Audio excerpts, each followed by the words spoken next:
একটা handsome budget দিয়ে অনেক ভালো একটা সুন্দর প্রোগ্রাম বাস্তবায়ন করবে, এটা হচ্ছে আপনার কৃতিত্ব।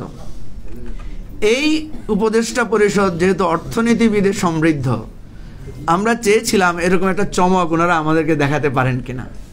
দুর্ভাগ্যবশত সেটা আমরা পাই নাই।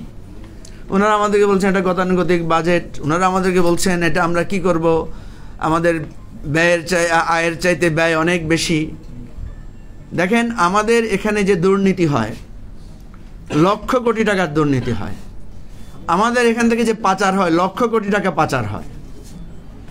তিনটা জিনিস, আমি অর্থনীতিবিদ নই, কিন্তু আমরা সবাই তো একটা বাজেট দিয়ে সংসার চালাই। যার অফিস আছে সে অফিস চালাই। আমার ব্যবসা যখন লাটে উঠে আমি কি করি, আমি আমার অফিসটাকে ছোট করে ফেলি, আমি কর্মচারী কমিয়ে ফেলি, আমি চা নাস্তার খরচ কমিয়ে ফেলি। এইভাবে আমরা বাজেটকে কাটছাট করি, অর্থাৎ আমার আয়ের সাথে ব্যয়ের একটা মিল রেখে আমি আমার বাজেটকে ঠিক করি। কিন্তু আমাদের দেশে অনবরত ঋণ নির্ভর, ঘাটতি নির্ভর বাজেট করেই যাচ্ছে শুধু জনপ্রিয়তার জন্য। এবং সেই বাজেট যে কত খারাপ তার একটা উদাহরণ হচ্ছে, এবারে সরকার 5টা মন্ত্রণালয় থেকে 46,000 কোটি টাকা শুধু সেখান থেকে তারা বাঁচিয়ে তারা আমাদের পুরো একটা জ্বালানি খাতের ঋণ পরিশোধ করেছে। শুনেছেন না আপনারা সবাই? বুঝতে পারেন 46,000 কোটি টাকা বিগত বাজেটে মাত্র 5টা মন্ত্রণালয়ে ছিল, যেটা এমনিতেই সরানো গেছে, এমনিতেই তুলে আনা গেছে। এবারে বাকি মন্ত্রণালয়গুলো হিসাব করলে আপনি বুঝেন কত লক্ষ কোটি টাকা এখান থেকে সাশ্রয় করা সম্ভব। অর্থাৎ এই টাকাগুলো রাখাই হয়েছিল চুরি করার জন্য। সুতরাং আমাদের দেশে এই যে 8 লক্ষ কোটি টাকা, প্রায় 7,90,000 কোটি টাকার বাজেট, এবং এরপরে দেখা যাচ্ছে প্রায় 3 লক্ষ বা তার চাইতে বেশি কোটি টাকার ঘাটতি। এই ঘাটতি পুরোটাই হচ্ছে দুর্নীতি, পাচার এবং অতিরিক্ত ব্যয়ের টাকা। অর্থাৎ আমাদের আয় দিয়ে ব্যয় আর আয় মিলিয়ে এই রাষ্ট্রটাকে পরিচালনা করা সম্ভব। আরেকটা বিষয়, ছোট উদাহরণ, আমাদের সংসারে যখন ব্যয় বেড়ে যায়, আয় না বাড়ে, তখন আমরা ছেলে মেয়েদেরকে ডেকে বলি যে বাবা একটু খরচ কমাও। আমি নিজের অভিজ্ঞতা থেকে বলি, আমার ছেলে মেয়েরা একটা বাতি 2টা জ্বললে একটা বন্ধ করে দেয়, আপনাদেরও নিশ্চয় করে। একটা ফ্যান অযথা চললে বন্ধ করে দেয়। কেন দেয়? কারণ আপনি তাকে শিখিয়েছেন যে অযথা অপচয় করা যাবে না। আমাদের রাষ্ট্রে জনগণকে সম্পৃক্ত করে এই ব্যয় সংকোচনের নীতি আমাদেরকে শেখানো হয় না। সুতরাং আমি মনে করি সারা বছর বাজেট নিয়ে আলোচনা করতে হবে।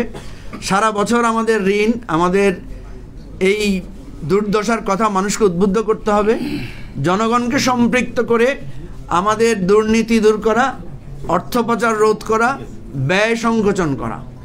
আমাদের এত এত বিশাল বিশাল মন্ত্রণালয়, বিশাল বিশাল অধিদপ্তর, আপনারা গেলে দেখবেন যে আননেসেসারি লোক রাখা হয়েছে। আমি ব্রিটিশদেরকে জিজ্ঞেস করেছিলাম যে তোমরা আমাদের দেশে এত আটদালি, মোসাহেব, বাবুর্চি, এত কিছু, এক একজন ডিসিএসপির বাসায় গেলে দেখবেন 15-20 জন কর্মচারী। অথচ ব্রিটিশদেরকে দেখলাম যে তারা কিন্তু তাদের নিজের ড্রাইভিং তারা নিজেরাই করে, তাদের পিয়ন দারোয়ানের সংখ্যা অনেক কম। তো তারা বলছে তোমাদের দেশে যখন আমরা কলোনি স্থাপন করেছি, এত দূরে আমাদের এখান থেকে কেউ যাইতে চাইতো না, তখন আমরা তাদেরকে প্যাকেজ দিতাম যে তোমার এই থাকবে, বাবুর্চি থাকবে 3-4 জন, তারপরে বাগান রক্ষা করার মালি থাকবে 4-5 জন। এই প্যাকেজ দিয়ে তাদেরকে আমরা পাঠিয়েছি। আমরা কিন্তু এখনো সেই প্যাকেজের মধ্যে আছি। একজন কর্মকর্তার বাসায় গেলে, বাড়িতে গেলে দেখবেন মন্ত্রীদের, সচিবদের, এসপিদের, ডিসিদের অর্ধেক কর্মচারী যদি আপনি কাটছাট করেন তাহলে সম্ভব। আর করোনা তো আমাদেরকে শিখিয়ে গেছে যে নিজে নিজেও আমরা বাঁচতে পারি চাইলে, বিপদে পড়লে। তো 1 বছরের বা 2 বছরের জন্য যে লকডাউন দেওয়া হয়েছিল, যেভাবে বাংলাদেশের এই দুর্দশা, যে অর্থনৈতিক সংকট, এটা দূর করার জন্য জাতিকে একসাথে উদ্বুদ্ধ করে 2 বছরের আমাদের একটা সিরিয়াস কর্মসূচি দিলেই তো হয়ে যায়। যে জনগণকে বললেন যে এখন আমাদেরকে অল্প খায়া, অল্প করে, অল্প দিয়ে চলতে হবে, তাইলে তো আমাদের অনেক কিছু সাশ্রয় করা সম্ভব। এই ধরনের একটা বিপ্লবী বাজেট ছাড়া আমাদের দেশকে কখনো একটা স্বয়ংসম্পূর্ণ এবং স্বনির্ভর বাজেটের জায়গায় আনা সম্ভব না। তো এটা পাশে সালাউদ্দিন ভাই আছেন, যদি উনি কিছুটা এখান থেকে উদ্বুদ্ধ হন, চিন্তা করেন, স্বপ্ন দেখেন। আর আশেপাশে তো মান্না ভাই, সাইফুল ভাই আছেন, ওনারাও যদি কখনো ভবিষ্যতে সরকারে যান, আর আমরা যদি বিরোধী দলে থাকি তাইলে আমরা ইনশাল্লাহ তাইলে আমরা এই একটা ভবিষ্যতে একটা ভালো বাজেট, একটা ভালো রাষ্ট্র আমরা দেখার স্বপ্ন দেখি।